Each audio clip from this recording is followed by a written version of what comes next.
Hi everyone!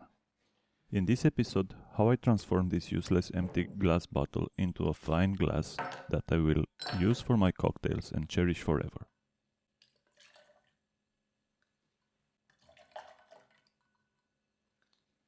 Or until it will break, whatever comes first.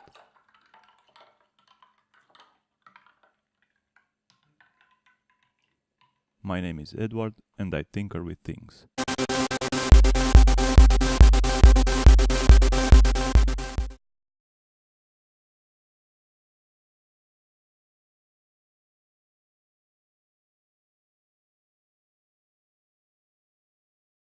Hi again. There are three phases in creating a glass or a vase from a glass bottle. First phase, preparation. The glass bottle must be clean, so make sure that at least the exterior of the bottle is as clean as possible. Also, if your cut is over one of the labels, the label, or at least the part of the label, must be removed first. Nothing must hinder the glass bottle tool cutting head. Of course, if you need to make a drinking glass that will hold a certain volume of liquid, you can fill the bottle with that quantity and measure the distance between the bottom of the bottle and the liquid level and add approximately 1 centimeter more. For this case, I wanted for the glass a volume of 0.5 liter. The liquid level was about 14.5 centimeters, so I should measure 15.5 centimeters. The fact is, the cutting tool that I have will extend only maximum of 15 centimeters. So I'll remove the label that is over this distance from the bottom. The part of the label is removed. Let's start with the second phase, actual glass cutting, and bring the glass bottle cutting tool. I'll post a link in the description for this. So I said I wanted the cut to be at 15 centimeters from the bottom. Although the cutting tool won't extend much more than 15 centimeters, let's measure for the sake of example.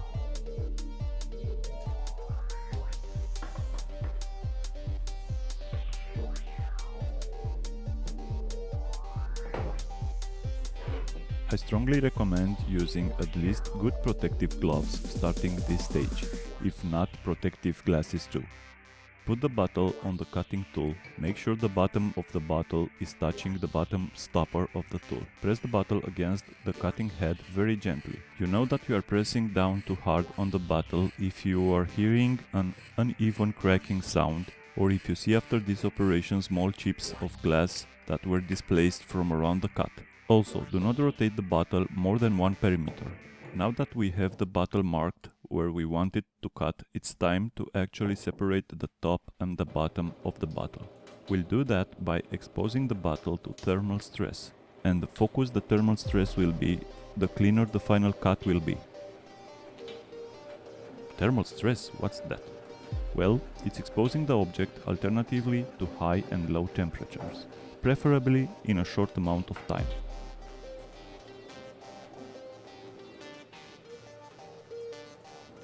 I'm using here a soldering torch and a thin stream of cold water because I have the best results in this combination.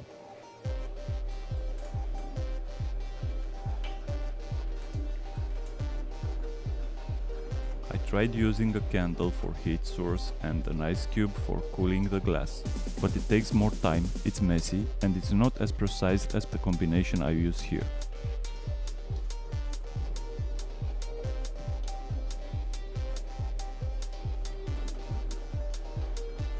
I also saw people using hot oil in the bottle or a string soaked in gasoline or alcohol, then lighting the string, but the result was so messy I don't even bother to try those methods.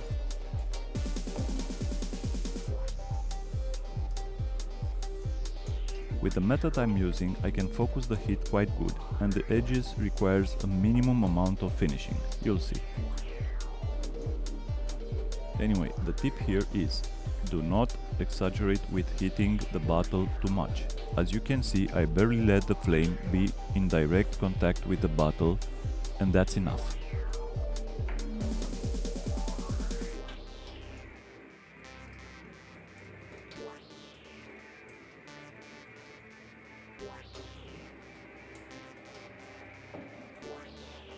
Do not hurry in this phase. You might be tempted to save a minute here, but if you force it, the bottle might not crack on the line marked earlier, and you would either throw the bottle, either would lose a lot of time in the next step.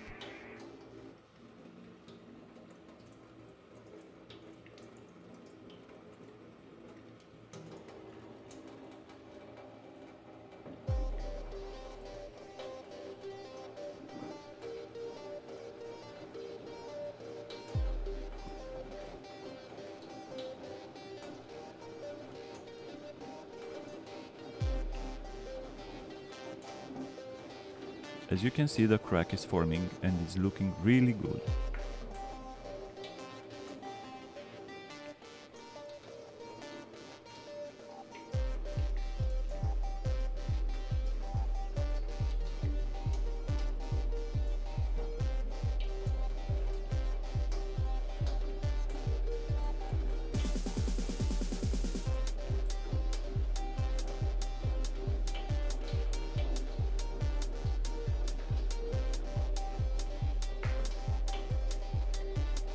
And that's it.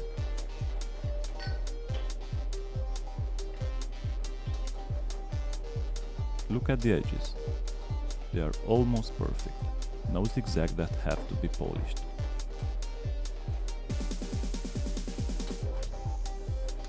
Let me quickly show you how too much pressure on the marking step looks like on the bottle. I hope chipped marking is visible on the video. And this is how the result may look like. As you can see, it looks fine.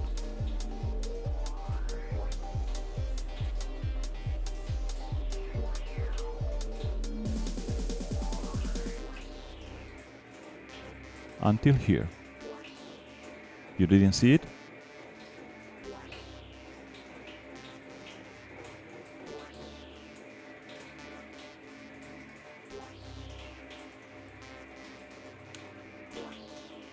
Well, here it is. Don't worry, this is salvageable, as long as the extra glass tip is outside the object we want to keep.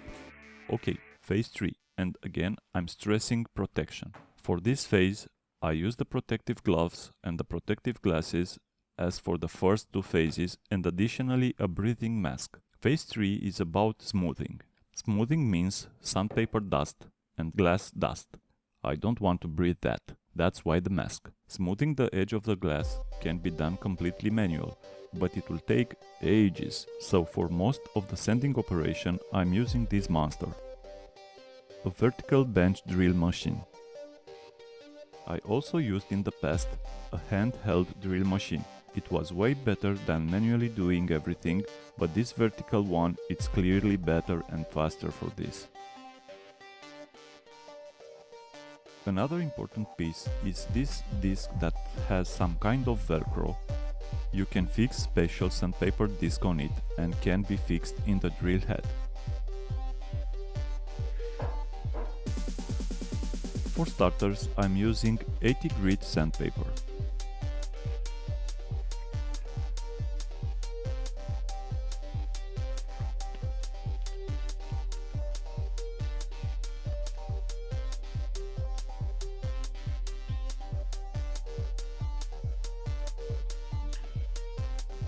Let's fix it in the drill and get going.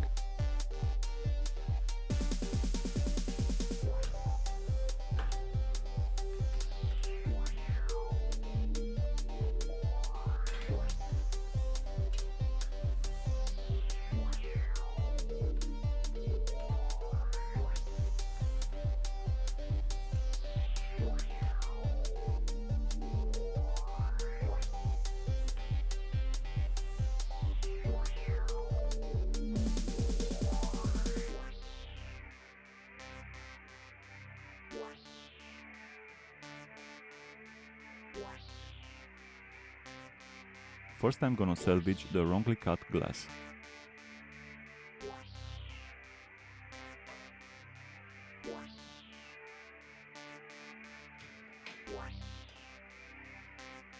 I'm adjusting the bed so the sandpaper disc to be fairly close to the top of the glass.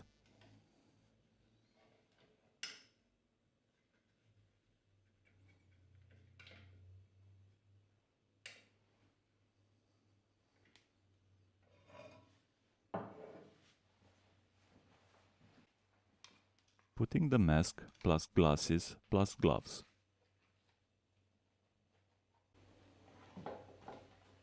And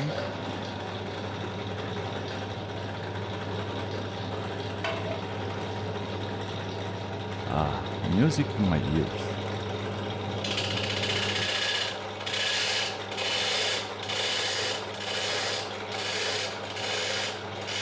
What? Don't you like it? Okay.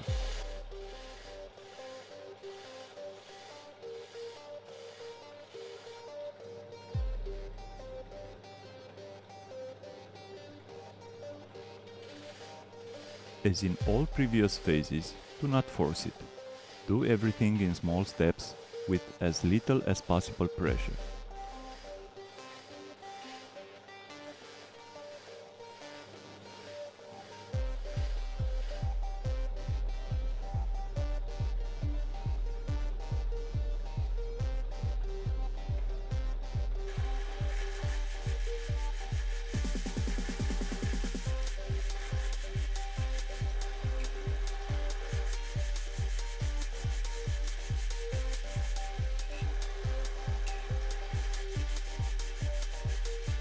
As you can see, the glass tip is almost gone. Now I'll actually smooth the lip of the glass.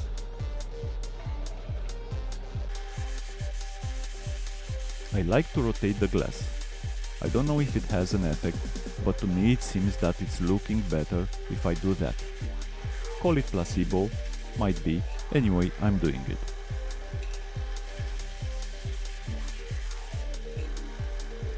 The operation continues until you're satisfied with the result.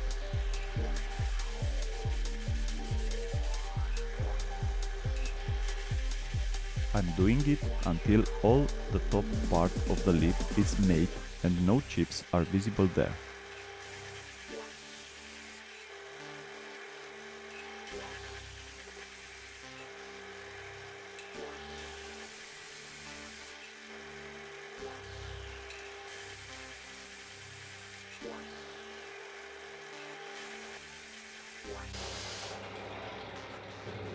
And this part is finished.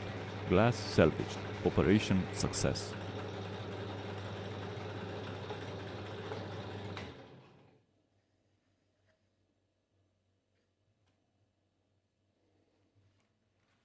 Quickly doing the same for the big glass.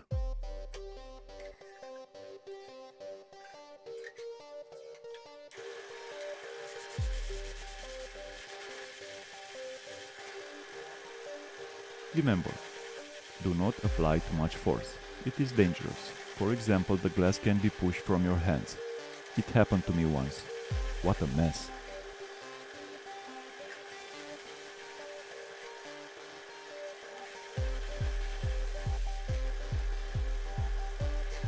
Also, if you apply too much force, the sanding won't be as smooth. Sanding marks will be visible on the glass.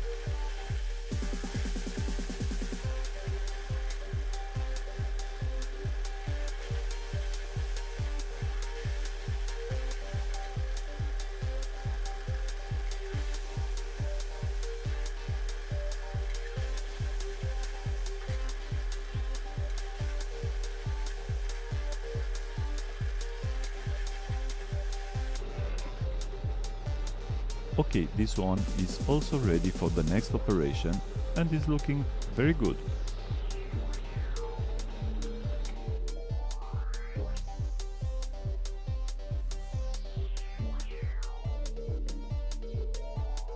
Next operation. Well, the same as the previous one, but with a finer sandpaper. I use here a 120 grit sandpaper.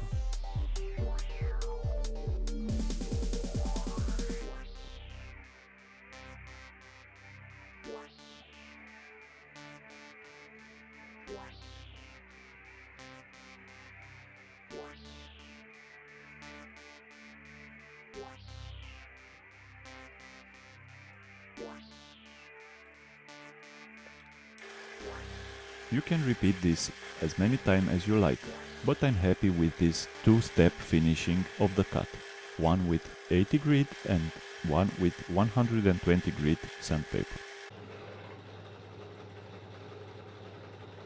looks nice.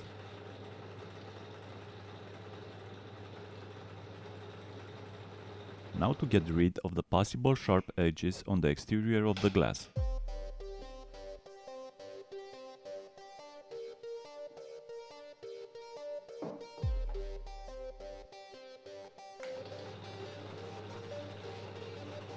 Keep the glass at 40-60 degrees angle and gently push it against the sandpaper and slowly rotate it.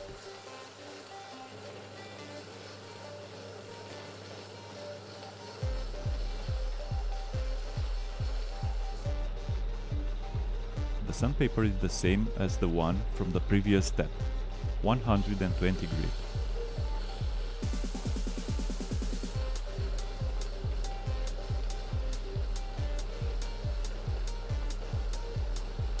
Repeat this as many times as you like.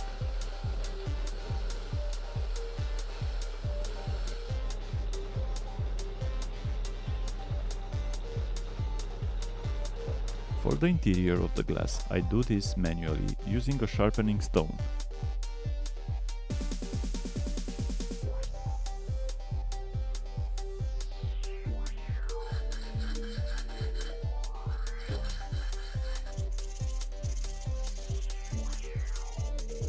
Little pressure, smooth moves.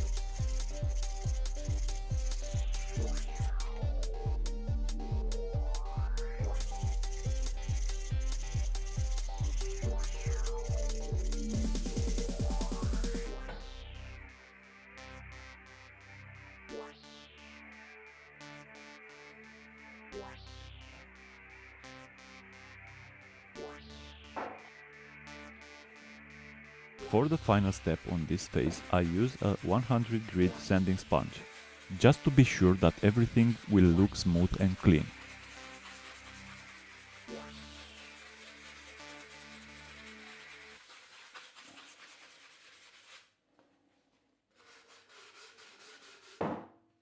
Make sure that you smooth all the edges, basically exterior, top and interior lip of the glass.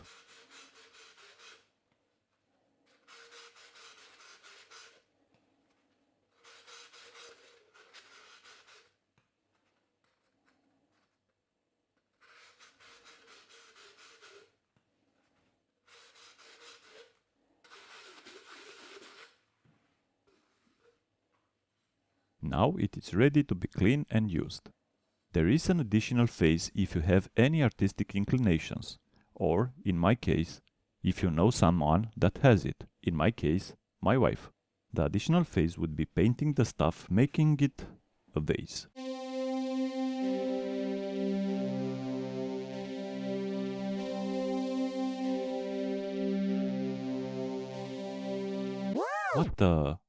What is she doing here? I'm trying to teach my cats that YouTube is not all about cats, but it seems at least one of them is not really convinced. Oh well.